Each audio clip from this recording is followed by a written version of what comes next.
వివాదాల సుడిగుండంలో చిక్కుకున్న అల్లు అర్జున్ డీజే దువ్వాడ జగన్నాథం సినిమాను దర్శకుడు హరీష్ శంకరే స్వయంగా గట్టెక్కించారు. సినిమాలోని ఓ పాటలో ప్రయోగించిన నమక చమకాలు, ప్రవర అగ్రహారాల అనే పదాలను తొలగిస్తామని ఆ సినిమా దర్శకుడు హరీష్ శంకర్, గీత రచయిత సాహితీ తెలిపారు. చిత్రంలోని ఓ పాటలో కొన్ని పదాలను ఉపయోగించడంపై బ్రాహ్మణ సంఘాలు ఆందోళనకు దిగిన విషయం తెలిసిందే. ఈ నేపథ్యంలో బ్రాహ్మణ సంఘం నేతలు సోమవారం డీజే సినిమా దర్శకుడు హరీష్ శంకర్ ను, గేయ రచయిత సాహితీని వారి కార్యాలయంలో కలిశారు. నమక చమకాల ప్రాశస్తాన్ని వివరించి ఆ పదాలను తొలగించాలని కోరారు. దీనిపై హరీష్ శంకర్ స్పందిస్తూ, ఎవరిని కించపరిచే ఉద్దేశంతో పాటను రాయలేదని, పండితుల బ్రాహ్మణ సంఘాల కోరిక మేరకు వాటిని మారుస్తామన్నారు. పాటలో మార్పు చేర్పులకు అంగీకరించిన దర్శక నిర్మాతలకు వారు కృతజ్ఞతలు తెలిపారు.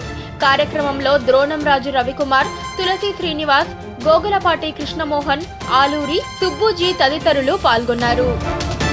పక్కనే ఒక గంట సింబల్ కనిపిస్తుంది కదా, దాన్ని నొక్కారనుకోండి, మేం చేసే వీడియో అప్డేట్స్, నోటిఫికేషన్స్ అన్నిటితో మీ డివైస్ లో వాలిపోతాం.